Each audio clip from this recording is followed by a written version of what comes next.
Merrill Memo with Matthew Dickinson from Dubbo Regional Council.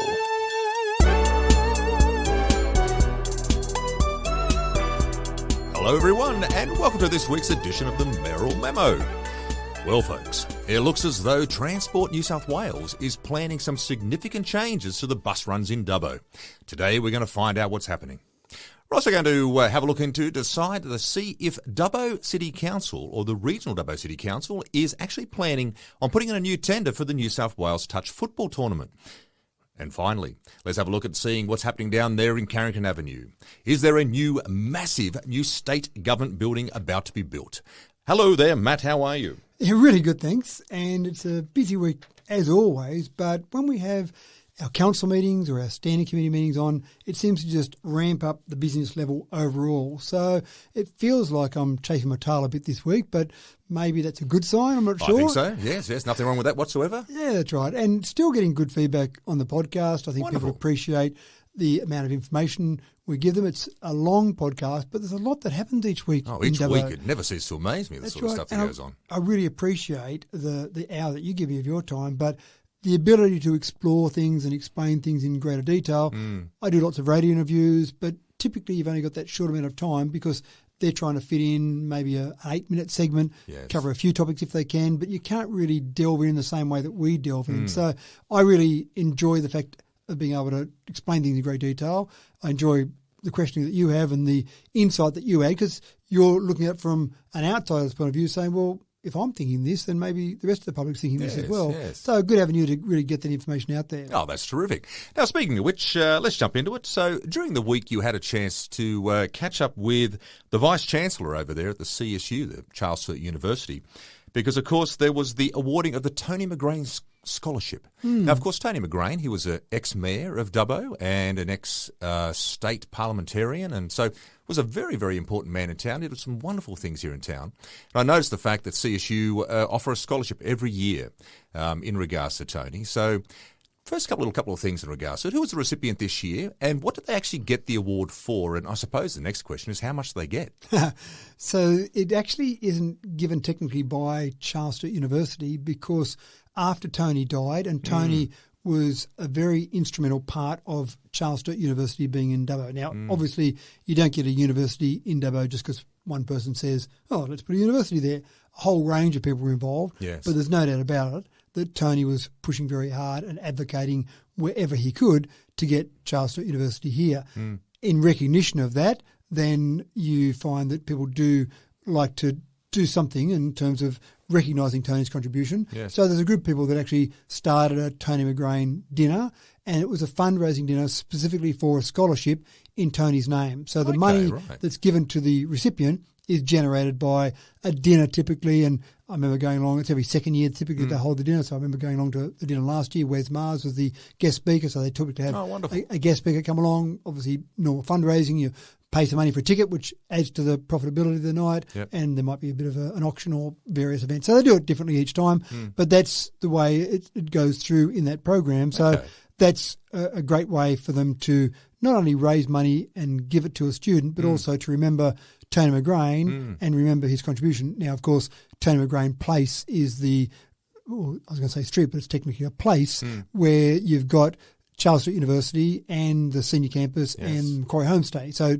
Tony's recognised in the actual street name there as well. Oh, that's awesome. Yeah, so this year Emma Solomon was the recipient of that. Is she a local girl? Or? I didn't actually get a chance to. I spoke to her for probably 2 minutes at the ceremony, so it was a fairly short ceremony, and I didn't get a chance to really grill her and find out her total background. I assume she is, but I don't know that, so I can't say that definitively. Do you know what she was studying? Or no, I didn't really get a chance to talk to her. I said, "G'day, how you going? Congratulations, well done." And it was a compressed. Sometimes they have a bigger event, but what typically would happen is that you might have a big function, a big event to award the Tony McGrane Scholarship, but this year it was just a small luncheon, so it wasn't the big event.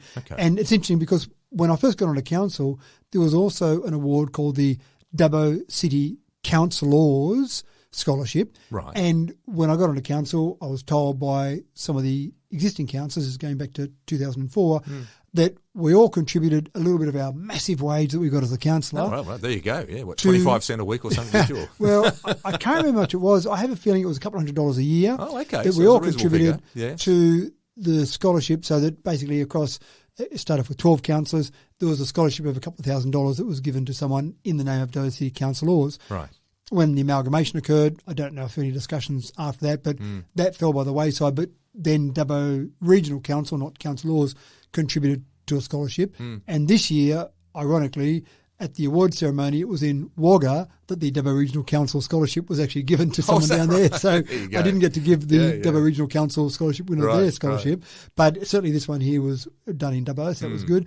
But and again, the amount, I think it's in the vicinity of $6,500 now. So Okay, so that is a reasonably significant figure, isn't it? it Like that is, helps that's exactly any right. student. Yeah, and they've got, we don't get involved in council, doesn't get involved in working out who wins the award. There's a scholarship process that Charles Sturt has. As you can imagine, with most universities, they've got a scholarship process. So they've got a range of criteria. They've got reasons and various processes they go through to pick out the winner of that. So we entrust that process to them. Yeah. But again, that scholarship dinner, which again is not a council function, it's done by a group of people, started by a group of people who knew Tony, had a lot of respect for Tony and wanted to keep honouring his name. So I assume that award will keep going on for a long time, and that fundraising dinner will keep going for a long time. Yeah. But I also had a chance to have dinner with Professor Renee Leon. So she's the Vice-Chancellor, isn't she? Is she the one, yeah? Yeah, so she's, and I don't know whether it's the Vice-Chancellor or a Vice-Chancellor. Yeah, so that's right. Is there a couple of them? Or? I don't know, actually, but Okay. I've often dealt with the Vice-Chancellor. Various people have been the Vice-Chancellor that's dealt with us here in Dubbo, so I've just always called him the Vice-Chancellor. Yeah. Don't know if there's 17 of them or one of them. That's right. But I had dinner with Renee, and I think that was a good chance just to talk about where Charles Sturt is headed, what their big picture is. Now, one of the things for Renee, she's based in Bathurst, Yep. so she doesn't know Dubbo intimately, but obviously knows enough about Dubbo. And one of the things that I thought when we were hit with COVID-19 was that Charles Sturt was in a fantastic position because they already did a lot of remote learning. So they had it maybe not nailed, but I think they had it pretty well covered. But imagine we'd have the processes pretty well set up by that stage for a bit of that anyway, I'd suggest. Yeah, that's right. And so it made it a bit easier for them, I think. Other universities had to work out how to suddenly deliver all of their content and their lectures remotely. So they were struggling a lot, I think. Yes. And Charles Sturt were actually quite well positioned. That's probably hurting them a little bit now. And I remember when I used to go up to O Weeks at Charles Sturt University. They used to get me to come along each year and just welcome people to Dubbo, welcome to the university, just be part of their O Week official welcome. And I used to stand there in front of, I can't remember, 150 students maybe, talking about it's great they're studying and well done and just the normal sort of things you expect to say. And I haven't done that the last 2 years, certainly. And I spoke to the Vice-Chancellor and just asked about that. But the numbers they've got enrolling physically at the campus now have dropped fairly significantly since those days when I used to go along at 150 people. And the interesting part is that I think their success at delivering remote learning is probably hurting So their they're still getting the on-campus online participants, but they're not getting the actual physical bodies there attending the campus. And the part that Renee was talking about was that some of these people, many of these people, in fact, are here in Dubbo. So they're registering online. But they're just coming from home, just working online. They'd rather sit in their pyjamas at home I can rather than understand go. that, to be honest, but fair Yeah, enough, but- and this is part of the problem we have, not just for universities, but for a whole range of organisations, Rotary clubs, sporting organisations, a whole range of different things, getting people out of that habit of staying home. Yep. Pandemic came and everyone hated it. Oh, I've got to stay home. I want to be able to go out. And then they got used to staying home. And they went, oh, that's actually not too bad. That's right. So for studying, that's one of the, and again, it's not necessarily a problem, but that's one of the interesting spots they've got themselves into where they've gone, we've delivered this remote content fantastically. Isn't it great? And we've really got the tools set up to be able to deliver that. But now the on-campus experience, and that's one of the things that I love about university, is just being with other people, not always studying the same course as you, but being with other people that are studying, maybe similar ages, maybe similar interests, but it felt a real vibe. Yeah. And I think the campus at Dubbo there used to have that real vibe, but now reduced student numbers, probably doesn't have that same Absolutely, vibe. it affects it across the board. So you mentioned there that you spoke to the Vice-Chancellor about some plans and that for the future here. So what are some of the plans? What are they looking at doing with this? Well, one of the plans is a real catch-22 or chicken and egg situation. If they run more courses, they'll get more students. That makes sense. But if they run courses and they don't get enough student enrolments, then it costs them money to run the course. They've got to pay a lecturer, they've got certain costs associated with any course. And if they don't get enough people using that course, then they're not making money. So then you cut the courses back, and of course that then cuts the students back. So do you make an investment and say, we're just going to run more courses and live with the fact we're going to lose money for Bite the bullet, so to speak. That's right, the next 2, 3, 5 years, whatever it might be, and then we'll build the student numbers up to the point where we'll start making money out of that? Or do we say, well, that's not worthwhile, let's really go to that online model and focus on that online model? One of the comments that I made to Renee was that I don't think yet, even though it's been here for over 20 years, I don't think people still really understand that we've got a great university presence with Sydney University as well, with the School of Rural That's Health. right, we've got Sydney University. That's right. Sydney Uni here as well. So I don't think that enough people just associate Dubbo with university education. So I encouraged in a range of different ways to get out there and actually work out ways to make sure there's a presence, even if it's something silly, like when you and I at uni, you might be doing egg and spoon races throughout the CBD from pub to pub. Having some sort of fun times, great memories, absolutely. That's right. Yeah, Put on your acca gowns and you've got to go out and get a drink from a stranger or whatever it might be. Yes. Maybe that's too dangerous these days. Maybe that's not a good idea to suggest.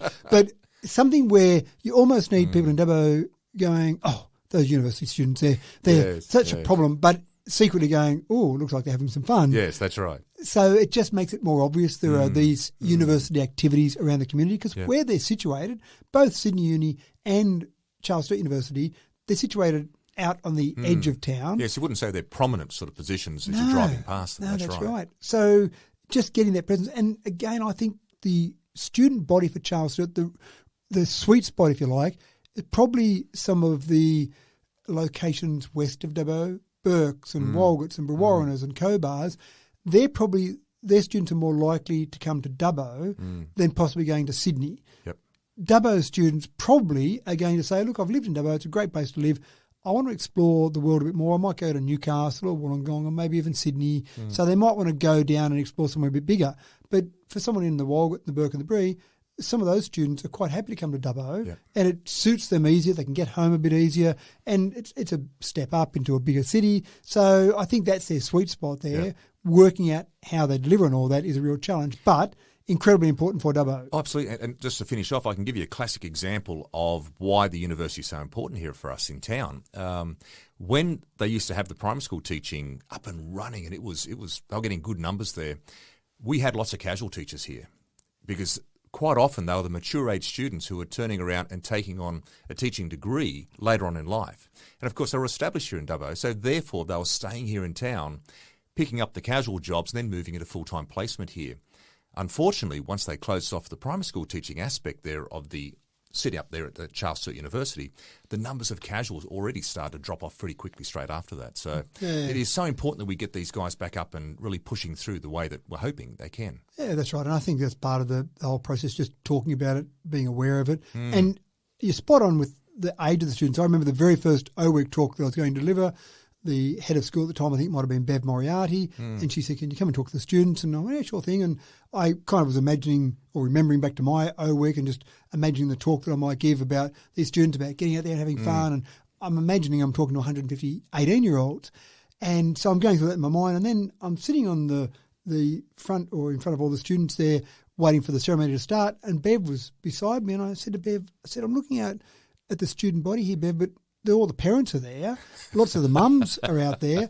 Where are the students? And Bev said, no, they're the students. And I've gone, I better change my speech very quickly because I'm thinking about 18-year-old going out and that's right. Have a good time. And whole different sort of ball game today. Yeah, that's right. Yeah. So you're right. A lot of those mature age students, it's great that they can go on at some stage later in their life and change their career, maybe pick up their first degree maybe. So we want it to be there and strong. And I think we can get there with the community that we've got here supporting it. Yeah. Looks like you're planning a road trip. Talking about going back to your days, you're 18-year-old. There you go, a road trip. But this time around, you're looking at doing a road trip with the regional cities New South Wales. All right, mate. What's going on here? What's this? Are you getting a little bus together and throw a couple of slabs in the back, or what's the plan here with the road trip? What's the movie that comes to mind first when you think of road trip? There's a few that I can think of. I'm thinking Las Vegas. You know, the four of them going to find a tiger somewhere in the motel room. That's exactly the same I was thinking of. Big tattoo on her face later on.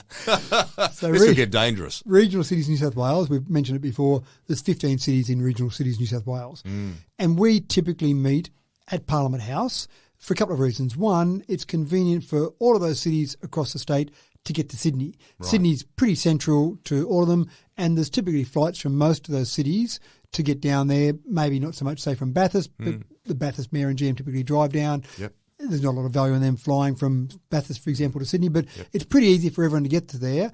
And the second reason is we typically like to have one or two ministers come along and just engage with us, hear from us to hear what we think is needed and hear from the minister about the direction they think things should go in. It's easier to do that at Parliament House, which is where we typically meet, and we do it when Parliament is sitting because we know they're more than likely going to be there. The only downside is sometimes they'll be halfway through a presentation and the bells start ringing and they've got to go, oops, we've got to go and vote. Votes on. We'll be back in a minute. They go off and vote and come back and continue on. So that's normally what's happened. Now, the last two meetings that we've had, it's been brought up that maybe it'd be a good idea to go and visit one of the other cities as a bit of a road trip, as you say, a bit of a learning experience. And back in the old Evo Cities days, so I was chairman of Evo Cities, and there were 7 cities there, and we used to do that. So we went to a couple of different cities at different times and basically did that. But with 7 cities, it was a bit easier to organise 7 to get to one location. With 15 cities, the first time it was brought up, and again, I'm chair of Regional Cities New South Wales, I said, I'm happy to organise that, but is it realistic for all of our 15 cities to try and get to one of our fellow cities to have a tour and just learn something from there? And so we put it on hold after that particular meeting, and then the next meeting was brought up again, and I thought, well, they're obviously very keen, so let's organise it. So we're organising it now. It'll be the end of May. We've just got to get the exact timing of it. Okay. And we're going to try and do 2 in one hit. So we've gone for I Tweed. said we're going to try to do 15 cities in one hit. Not in one go. No, that might be exactly what you're talking about. You probably with will come back with a big tattoo on the side of your face if you did that. So we picked, first of all, on Tweed and Lismore. Now, Lismore... Oh, okay, it's an interesting choice. Yeah, and both of those cities have got some challenges at the moment that we think we can all learn from. Lismore, with flooding and the recovery from flooding, huge task they've got there in front of them. And so what we'll typically do, we'll probably go to Tweed first. Tweed has got an absolute issue with housing. Lots of cities have got an issue with housing. But I probably think Tweed has got the worst problem with the number of people who want to move there and the lack of housing available for them. Sure, yeah. So from that perspective, we'll probably fly into Tweed first of all, and we'll have probably a half day there. So we'll get a presentation by their staff just to talk about some of their current challenges. And I guarantee around the room, 15 other, or there'll be 14 other, Tweed being the 15. Their heads. Yeah, for a lot of it, I think they'll be saying, oh, yeah, we've got that challenge. Oh, how are you doing that? How are you addressing that? And then we'll go for a bit of an inspection. We'll say to the Tweed mayor, for example, Chris Cherry's the mayor up there, and just say, Chris, take us somewhere that you think is indicative of some of your problems or some of your solutions, something you want to show off to the other cities. So that'll be a half day there. The next day we'll have our actual board meeting, and we've got a couple of ministers who are keen to go along and talk to us there. Cool. Rose Jackson and Tara Moriarty are both keen to come along and talk to us. They want to engage. Local members up there, are they? Or? No, but one of them, Rose Jackson, she's got a number of ministerial roles, but one of them is Minister for North Coast, so that may well be relevant there. Tara's regional New South Wales Minister. I don't know the exact title, but basically regional. So again, it applies to there. But we'll have lots of the ministers that will come through and meet with us as we go forward. But they're keen to come along. So we'll probably have a board meeting the next morning. We'll do that in Lismore, and then we'll go around again, same sort of process, have a discussion with the staff, and then go for a bit of an inspection. And I'm sure the other councils are keen to see some of, for example, the flood-affected areas, how the recovery will work from there. Steve Krieg is the mayor there, so he'll obviously organise the best place to go there and then come back home the next morning. So not a lot of time there. I'm conscious that there are very busy schedules we're trying to work with across the 15 cities, but I think the learning process and just seeing how other councils are addressing similar problems. We've all got similar problems to deal with, similar issues to deal with, seeing how they're addressed by other cities, I think, will be an invaluable learning experience. Absolutely, and I'll be absolutely fascinated to hear, particularly in regards to Lismore, how they're bouncing back after the floods, and particularly the CBD area, the businesses, all those sort of areas through there, and how council is actually working with government agencies in regards to trying to get that town back up and going again. Yeah, because huge challenges there, and the reality is local government just does not have the finances to restore somewhere like Lismore to how it needs to be restored. And, in fact, what do you do long term?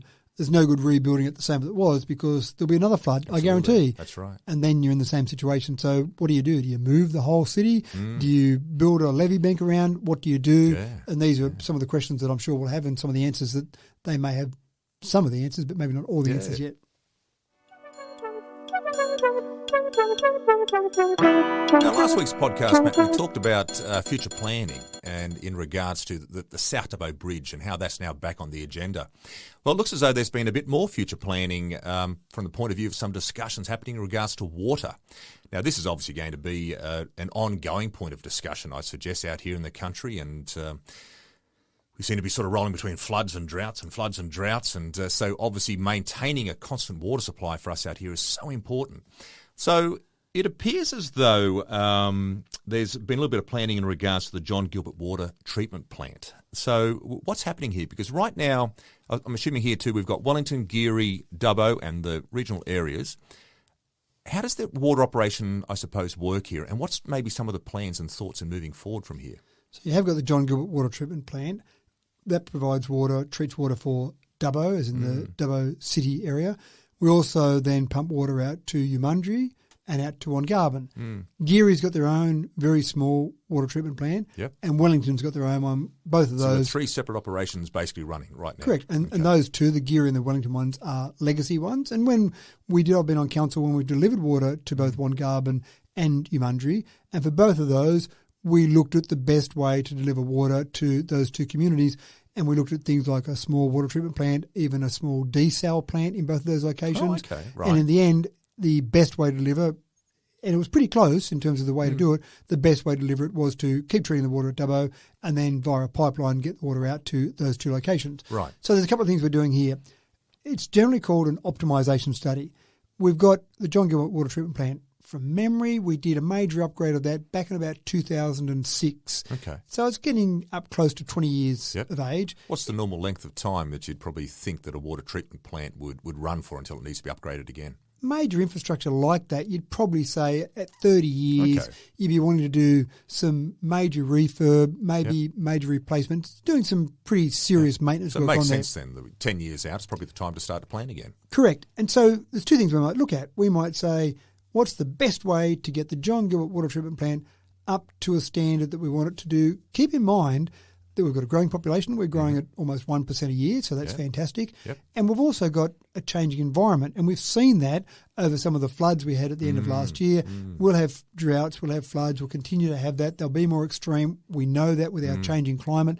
So we need to make sure that whatever we've got there is going to be the best for that scenario. And you hit the nail on the head with the South Dubbo Bridge. We don't want to plan the water treatment plant to be able to give us water today and tomorrow. We really need to be planning for it to deliver water next decade, the next 2 decades. What does it look like down that path? Because you don't want to spend millions of dollars, which anything you do on water treatment plants seems to be millions of dollars. Yeah, right. You don't want to spend millions of dollars now and then go, oh, gee, we didn't spend quite really enough. The best way to do it? Yeah, we didn't do it quite right. So we're doing a couple of things. We're doing an optimisation study, first of all, on the John Gilbert water treatment plant. That's specifically about that plant and treating water. But also on the background of that, we're saying, well, we need to look at the overall picture. For example, are we better off, and I'm not saying this is what we're going to do, but this is the sort of question you need to ask, are we better off having one water treatment plant somewhere, maybe where it is now, maybe a bit further up the river, and that water is delivered from that water treatment plant to Geary, to Wellington, to Dubbo, to Wongarbin, to Umundry, essentially everywhere. So rather than have 3 water treatment plants that we're maintaining, 3 different pieces of infrastructure, 3 different age levels, even different types of water treatment plants, one water treatment plant, obviously bigger than any of those 3, bigger than the Dubbo one, for example, but using pipelines then to get that water out. Is that a better way long term? What are the costs of running that? What are the costs of maintaining that? And again, I'm not talking about the cost next year. The cost of electricity to pump that water might be more than treating it at each plant. but I'm talking in 10 years, in 20 years. What about when you've got to upgrade that plant as opposed to upgrading 3 separate plants? All of these sort of questions. So the optimisation study is really taking your money, ratepayers' money, and saying, big picture, holistically, long term, what's the best way to use this money? And that's one thing typically that I find councils are normally, not always, but normally pretty good at, because if I'm running a large ASX 200 company, I'm a bit worried about the share price. If I'm the chairman or the CEO of that organisation, I'm worried about the share price because sometimes I might live or die by the share price. So I'm probably going to take decisions that are, sure, looking to the future, but making sure they also deliver right now. Council can look at, and I'm not saying you waste money short term, but you can look at things a little bit more strategically, a little bit more long term, because you're not trying to worry about a share price, not trying to make sure that you're still the chairman tomorrow, you don't get voted out because the share price dropped by 2% and suddenly everyone panics. You're really trying to say, let's set ourselves up for the long-term future. And I always hope that any council in the future looks back at the 2021 to 2024 council and says, they made some good decisions. They put us in a good spot. They left the place in a better spot than when they came in, and they set us up for the future. And that I'll stand proudly and say, great, I was a part of that council. If they look at it in the future and go, wow, why didn't they look at the future? Why didn't they plan this better? Where was their strategic focus? I feel like we've done a bad job. So that's something that's happening now. You won't really see a lot of the impacts of that tomorrow, but you'll see that as time rolls forward. Hey, so tell me, in regards to your planning, and here's a classic example, is this something that council does internally, or do they outsource, the planning operation of this from the point of view of getting the ideas and suggestions? Do you get experts in the field to come in and help you out, or have we got enough experts here in our regional council to do that? Typically, you will engage some external contractors for that sort of work, consultants maybe, people that have got expertise. We've got staff who are very good dealing with our water treatment plant or our 3 water treatment plants, but you might have a consultant that deals with 30 water treatment plants or deals with a whole range of different ones at different stages, and also knowing about what's new, what's coming up. We might have one of our staff that's an absolute expert on the John Gilbert water treatment plant and knows that inside out and knows how to make that absolutely sing, but they may not be an expert on the technology of next decade because it's not their job. They don't have to focus on that. So typically for this sort of thing, and we are using external consultants for this, but typically you would bring in some external expertise, if for nothing else, then just to do a sense check on the work that you're already doing internally. Yeah, absolutely. Now, speaking of planning, sounds like there's been a workshop that's been held during the week in regards to the Dubbo regional livestock markets. And this is obviously a big part of the operations here within council. So I'm assuming here in regards to this that planning takes place, and there's always going to be eyes that are going to look over all of the business operations. It's a very normal aspect of any business. So what's happened with the meeting here recently in regards to this? Are there any particular thoughts and ideas that are being bandied about in regards to moving forward here with the markets? It's really one of those things that you do need to look at all your business operations. We've got a number of different businesses. We've got an airport. We've got a caravan park. We've got a Dubbo regional livestock market. We've got a number of different businesses. Some of them make money. Great. They return money to council. Therefore, we can use that money for other things. Some of them lose money or are subsidised is probably a better way to put it. And what we might want to do is we want to minimise that subsidy. We've already talked about the swimming pools. We subsidise the swimming pools. They cost us a lot of money. We want to minimise that as much as possible because if we can minimise it, well, it's a bit like making money. If we can minimise it, that's more money we've got to spend on other things. The livestock markets is a great facility for Dubbo. Are they a money-making part of the whole business operation for Dubbo? Are they a big part of that for council? Typically, yes, and it does come and go a little bit depending on the rain, the season, droughts, how many sheep and cattle are put through there. There's a certain cost for us to maintain and operate that, obviously. But typically it is something that I would expect to return a dividend to council so that we can use that money in other areas. But then there's some fairly capital-intensive work we do from time to time, upgrading the flooring, upgrading the pens, putting shade cloths over the top. All these things cost money, the weighbridge, all those things. Sort of maintenance costs of the major operation, I suppose. Well, there's maintenance costs, but there's also expansion costs or replacement costs, and there's a whole range of issues with animal health and safety, so you've got to make sure you're taking care of that.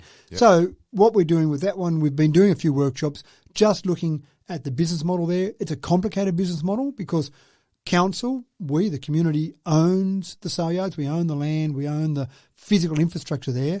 The Dubbo stock and station agents typically run the sales there. They run a computer system there. So they're an important part of what we have in relation to the livestock markets. It's a symbiotic relationship, I would suggest, between the Dubbo stock and station agents and council. But is that the best way, keeping in mind that this all started sometime back in the 1950s. So it's been in operation, it's been running for the best part of 70 years. Yeah, that's right. Okay. Talbragar Shire Council was the council that first started those sale yards.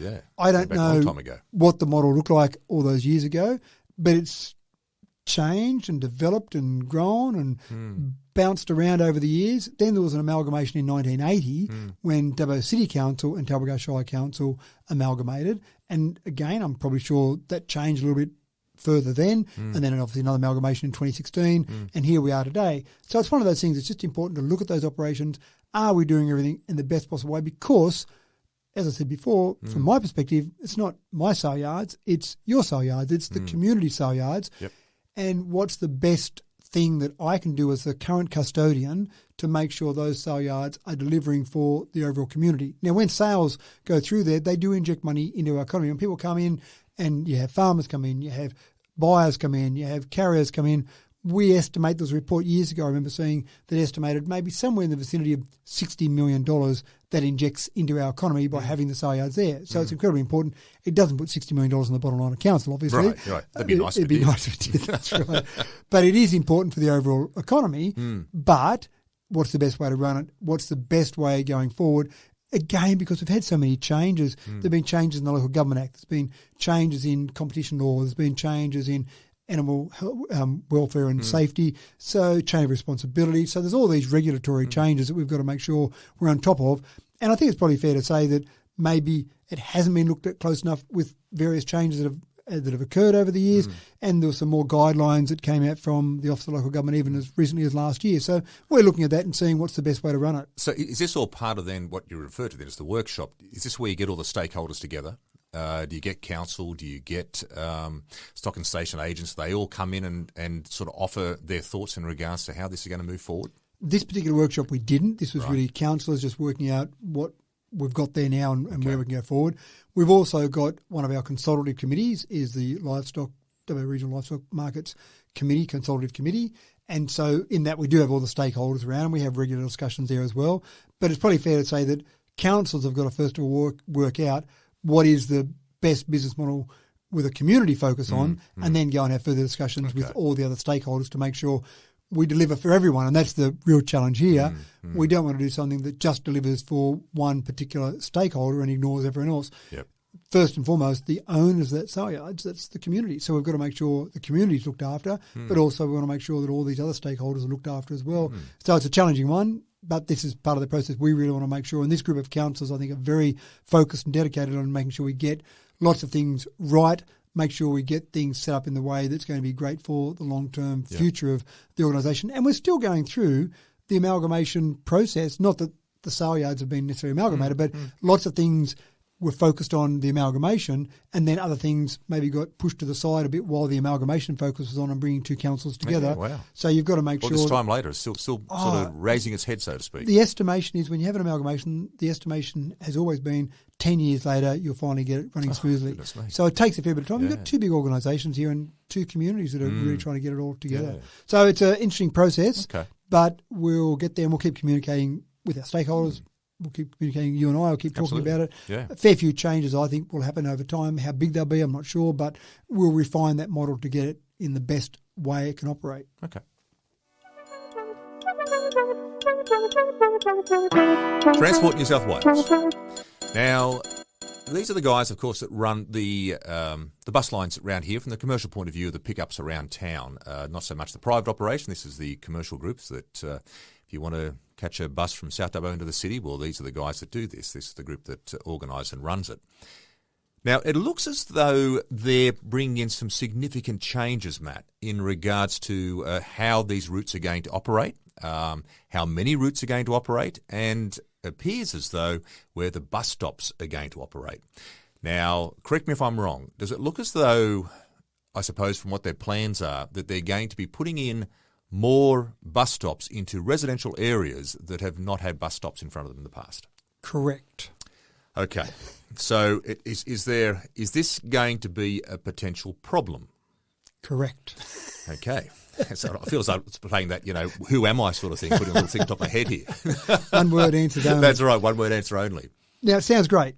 16 regional cities bus services improvement program is a Transport for New South Wales initiative. And it makes so this sense. is government-based. This is not local council. This is government here. New South Wales state government. Correct. The whole reason they've instigated this is broadly to expand and improve the commercial bus services in those 16 major regional cities that I talked about. The plan is that if they can improve those bus services, then they'll have increased patronage and basically enhance the public bus sector, the public transport service sector for those 16 cities, Dubbo being one of those, obviously. So it makes sense because people often talk about the fact that in a regional city, you really need to own a car. Yep. It's very difficult to get around unless you live close enough to where you've got to get to walk or ride a bike. You need to own a car because it's not like you're in Sydney where you just look up the timetable and go, oh, the next bus will be through here in 10 minutes, or a tram or a train. You've got fairly limited public transport options. But there's already been a few people that have contacted me and said, I've got a letter here from Transport for New South Wales saying there'll be a bus stop out the front of my place, and not only a bus stop out the front of my place, but also no parking at the front of my place for a certain distance before and after the bus sign. Some of them will just be a bus sign. Yep. In other words, bus stop here, so you wait there for your bus or you get off at that spot. Other ones will have a bus shelter. So, again, it all sounds good in theory, but there's some people unhappy about it. Now, the really tricky part with something like this is that this went to our committee meetings on Thursday night, and it was really a report to say, this is what we're doing. There was no decision to be made by council because we don't control Transport for New South Wales. It's a state government so it's almost authority. like a courtesy letter to sort of say, this is what's happening, and just want to inform you and update you. Yeah, and look, they formally say we want to give approval, we want council to give us approval, but we don't really have the option to say no. Well, what happens if you say no? Well, nothing. They just do it anyway because they outrank us. Right, yeah, exactly. So they're going to do it. And again, the people that have contacted me already, there's been a few people that have contacted me, and I've said, we don't control it. We're not doing it. Yeah. We're not going out there and saying, put a bus stop here and don't put one over there because my friend lives over there or something. So the problem is the letter comes out and it's actually got an email address in there, and I've seen a few people that have sent emails to that email address and they've had pretty quick responses. So if people do get that letter or they've got concerns about it, then I'd encourage people to reach out because when you look at the big picture, it does make sense to have better bus services in Dubbo. So everyone would go, yep, great idea. But then when you take up car parking spots, so you've got a bus stop at the front of your place and someone comes around for dinner and they can't park at the front of your place because, sorry, that's a bus stop, Mark, you'll get fined if you park your car there. You better go and park in front of a neighbour's house. Is that a 24/7 thing? Or it seems to be. So I don't have all the details, but the people that I've spoken to so far have said that the letters they've received have basically said no bus parking for a certain distance before and after the sign. So it seems like 24 hours, even though we know buses aren't running at 1 o'clock in the morning. I've never seen a bus do that. No, that's right. So the thing is you then feel a bit rude to your neighbour because you say, oh, Mark, just go and park in front of the neighbour's place. Yeah. The neighbour said, mate, I've got some friends coming around. Why have you told your friends to park in front of my place? I want my friends to park in front of my place. So I can see the problem there because we haven't been used to having bus stops at the front of our place. Well, that's right. It's not necessarily part of our DNA living in a country town to have bus stops sitting outside of residential. They normally, in the past, have picked areas that I suppose maybe it's a block of land that's sort of vacant or a commercial base or something like that for normal pickups. So are we talking here about a significant number of residential bus stops that are going to be put in?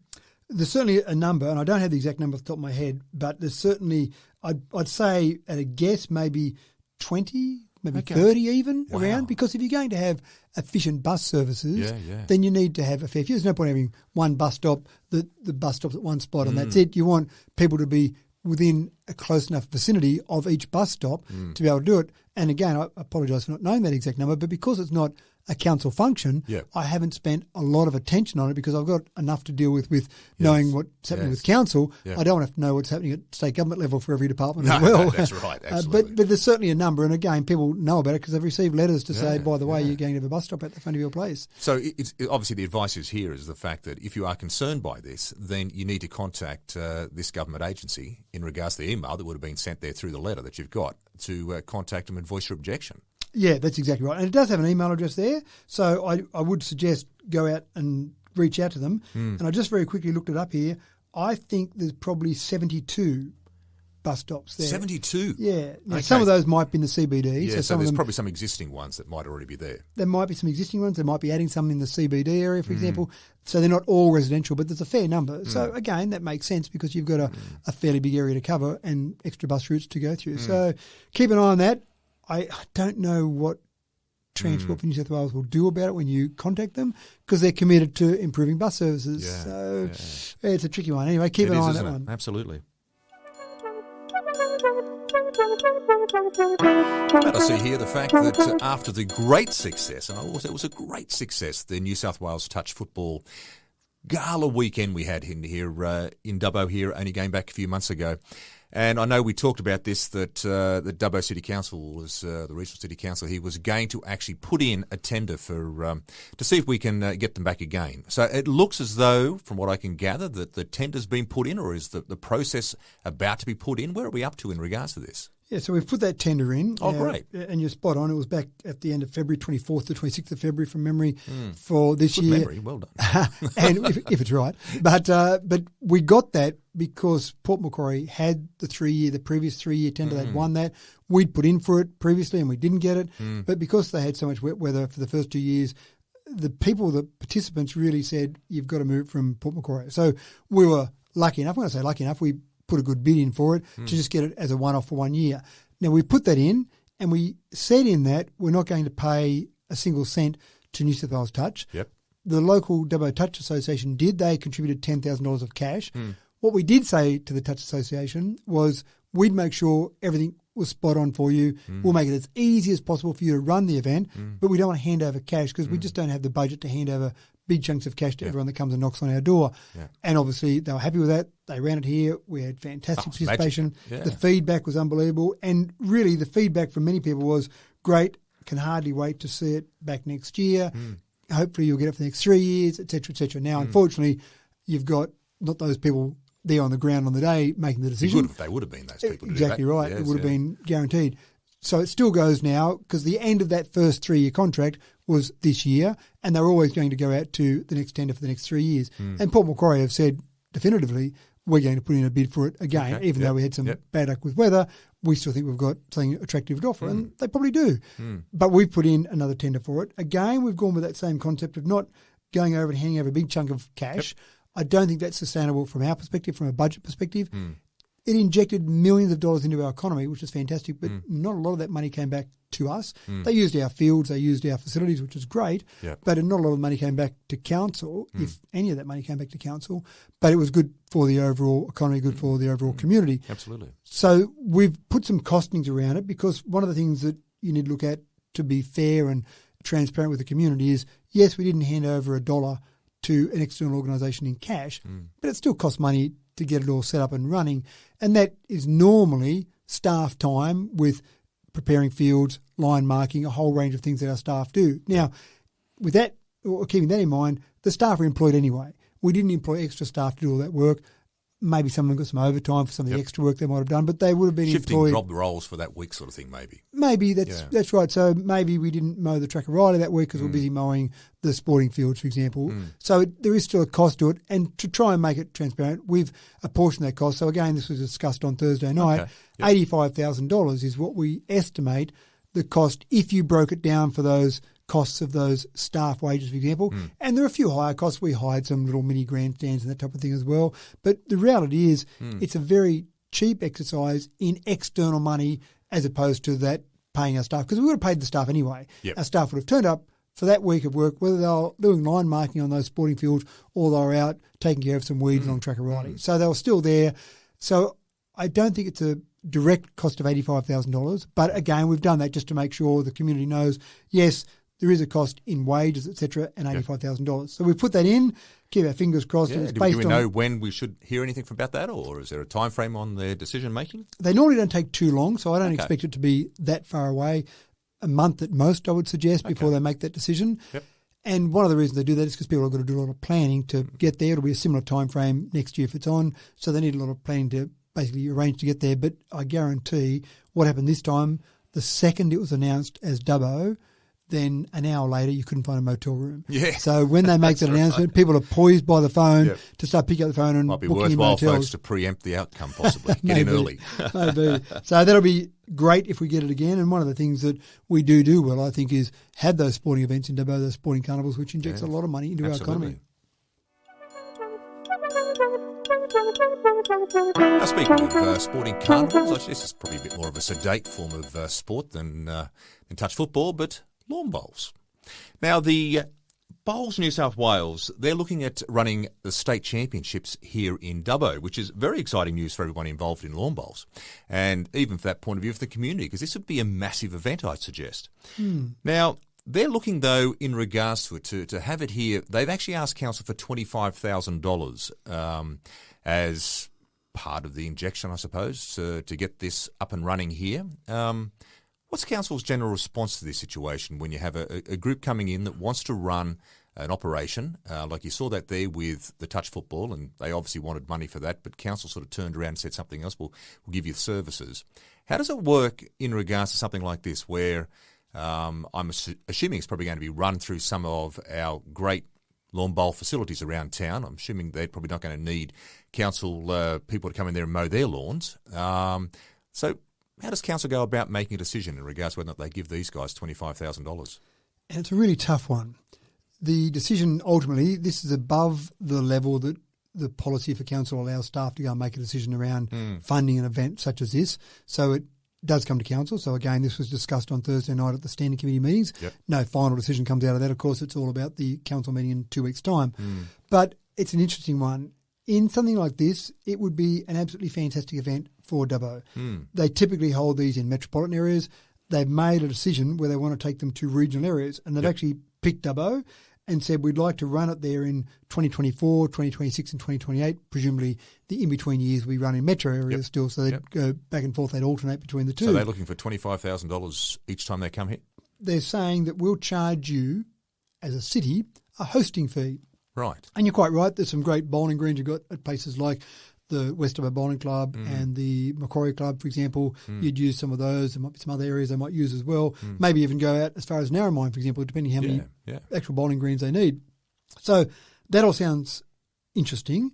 Then when you start to look at how many people it will attract and for what length of time, again, what's it going to do to the economy, they talk about 1,700 people over 13 days. So basically 2 weeks of bowlers being in our city. So you go, well, that's fantastic. That's actually bigger than what you'd expect then with, say, the touch football, which is for the weekend. We're talking about people coming here for a long time and a lot more people. That's right. Now, you're talking about approximately an injection into our economy of $1.8 million. Wow. So you go, well, that's fantastic. And if they want $25,000 to do that for $1.8 million, that sounds like nothing. But again, here's part of the problem.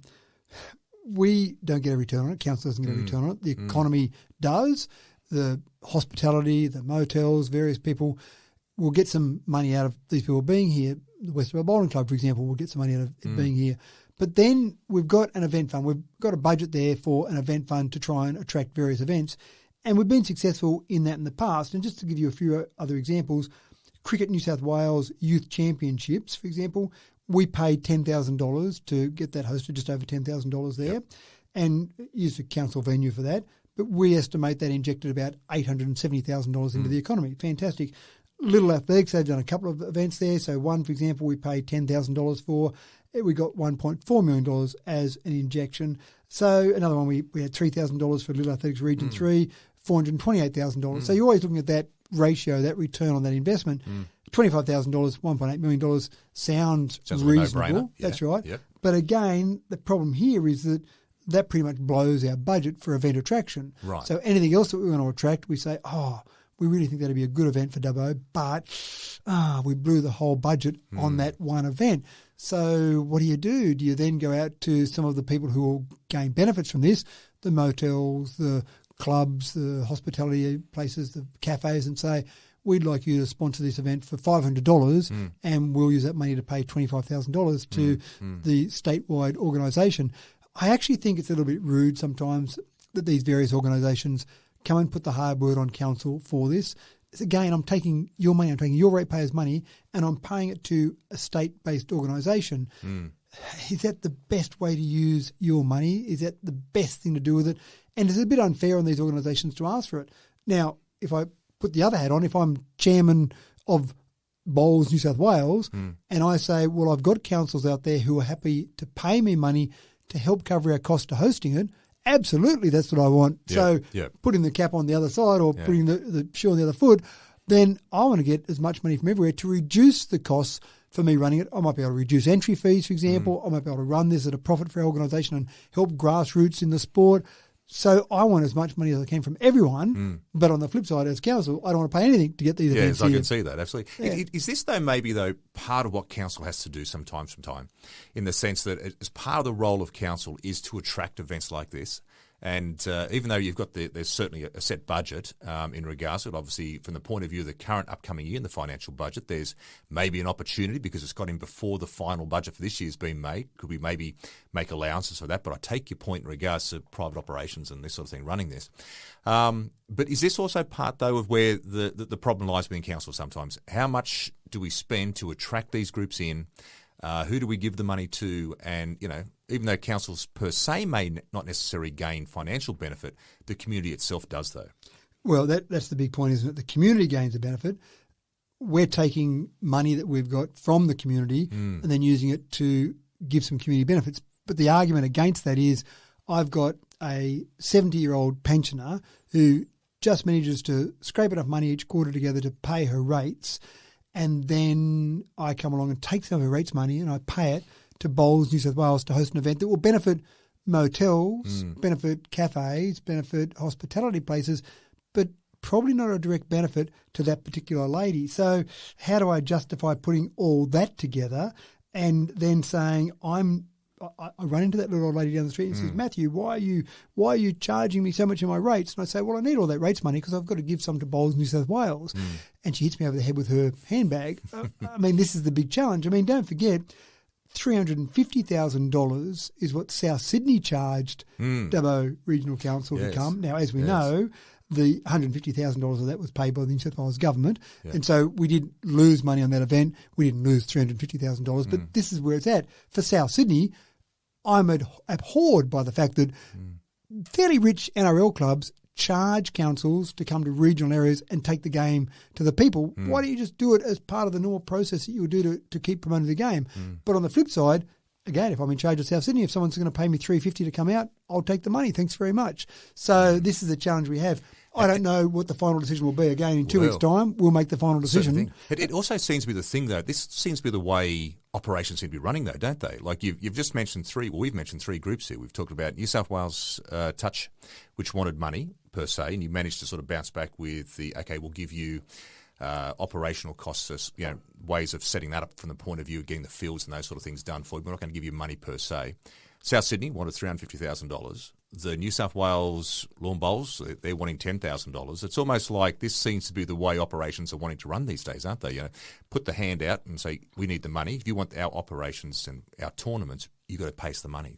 And the problem is that if we don't, more than likely there'll be another council that will.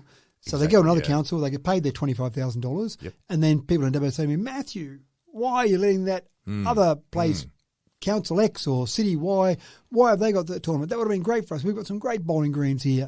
So that's the problem you have. And we've almost all created the rod for our own backs. And I do remember saying to the Bathurst mayor, not the current Bathurst mayor, a former Bathurst mayor, many years ago, when Bathurst agreed to pay the Penrith Panthers a lot of money to come out and play a game there in Bathurst.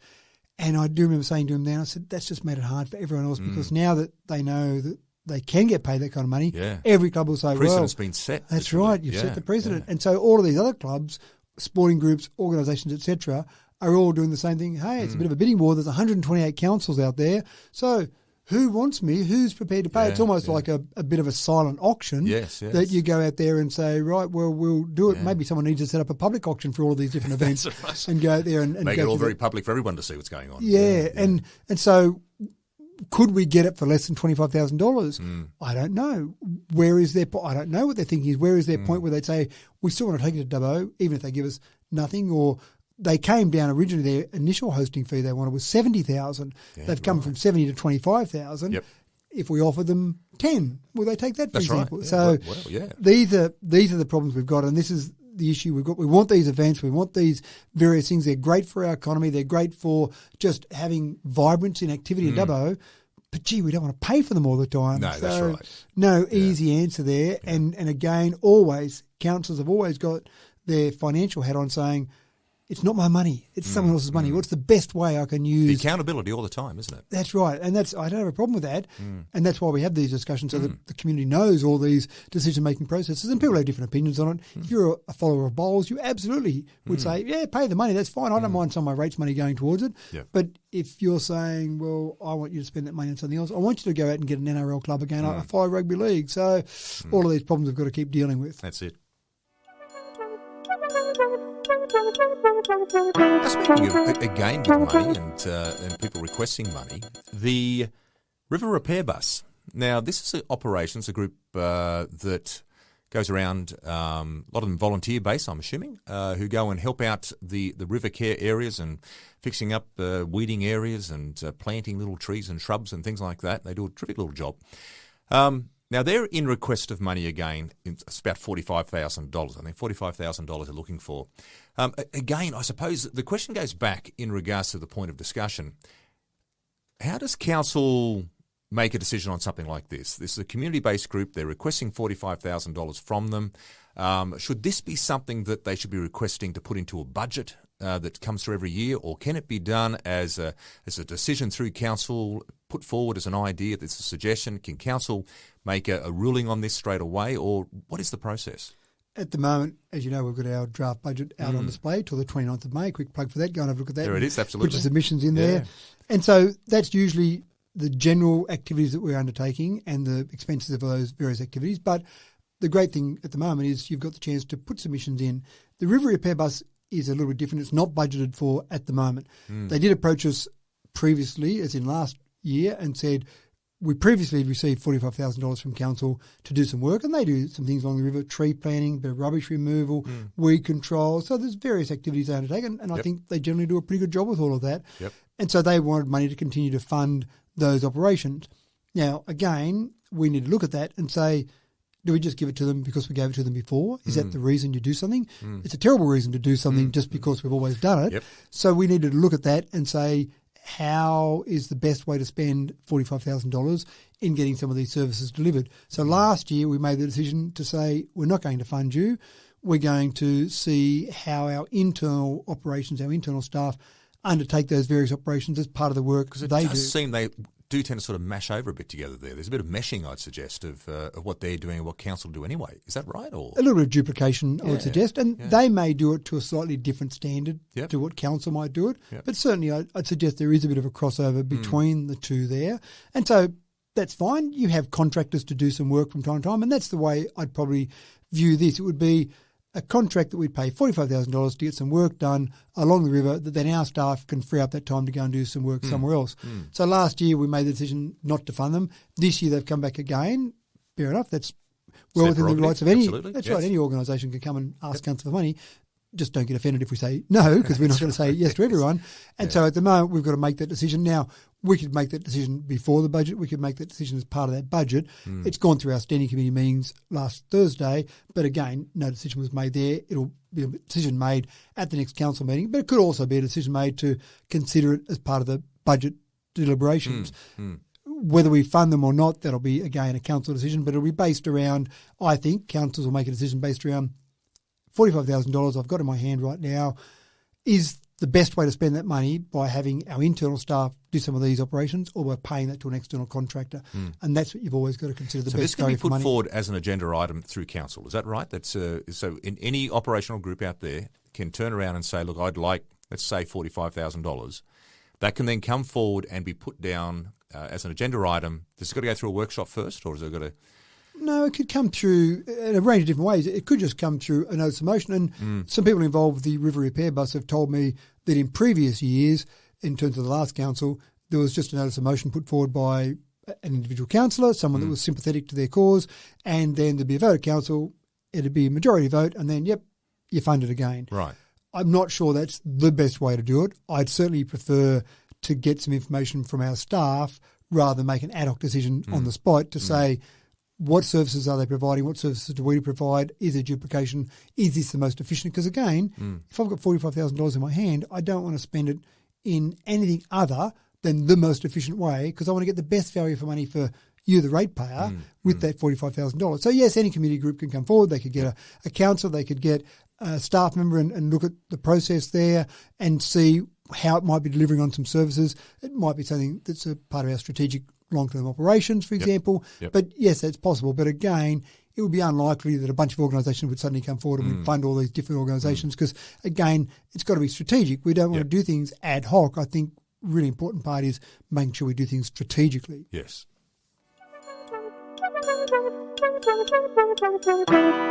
Carrington Avenue, which of course is that little street that sits in between, Talbragar Street and I'm guessing, help me out here, is that Wingewarra? It joins Church to Talbragar and is parallel between Brisbane and Darling. That's right. That's exactly right. Well, there's the government office block there, which sits in behind the DRTCC/Regional Council Chambers, which has been there for many, many years. I've got a feeling it's about to be knocked down and a huge, big New South Wales government building is about to go in that's possibly going to have about 700 people in there. Yeah. Is this right? Is my mail correct? You're right. You're on the spot. On the spot again, eh? Yeah, You're guilty. Right. You've hit the nail on the head. No, I'll keep paying him that $1.50 a week then. That's awesome. That's right. So this development will be pretty big. $35.7 million public admin building. Wow, that's huge. 5 office working levels and 2 basement levels for underground car parking. Wow. So, yeah, pretty big. And basically the idea here is the government here is trying to consolidate 24 existing different government offices. I couldn't name where those 24 are across Dubbo. What, all in the one place? They're trying to, at the moment they're all over the place. Yeah, they're in 24 different locations. So they're trying to bring them all together. Wow. As you say, about 700 staff there in the one location. Car parking a bit of an issue. You've got 2 underground car parks. Will that fit 700 people? No. All that was required, right, okay. The additional parking that was required for that to be approved was only about 70 car parking spaces. So other car parking around the area will be needed. So it might be over at Victoria Park No. 1 Oval, for example. Right.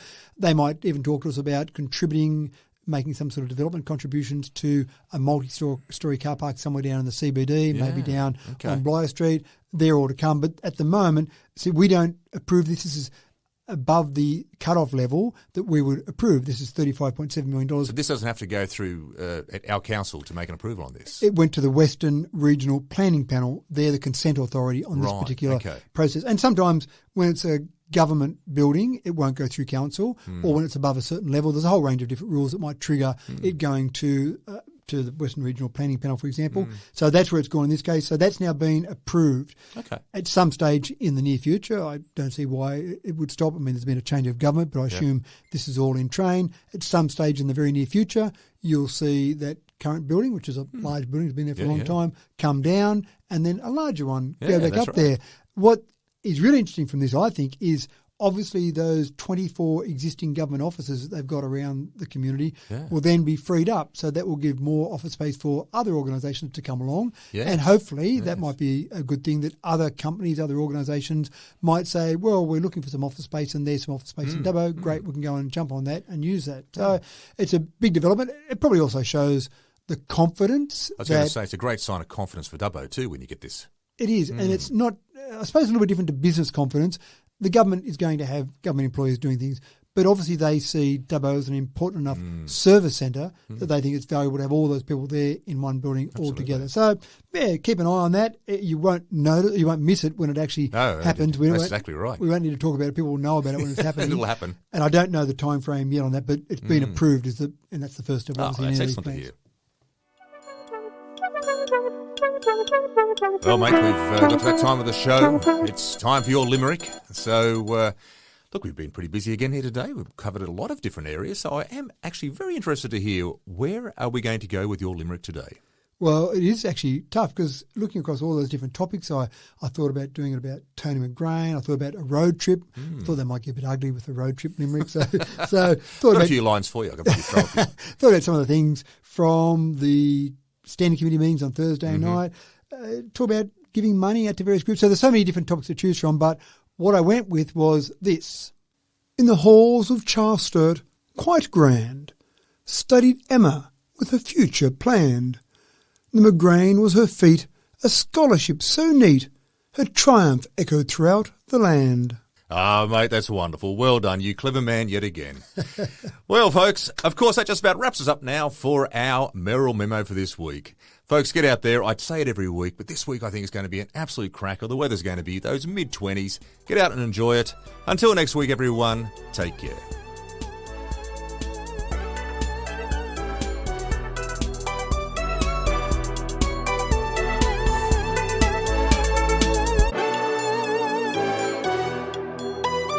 Merrill Memo with Matthew Dickinson from Dubbo Regional Council.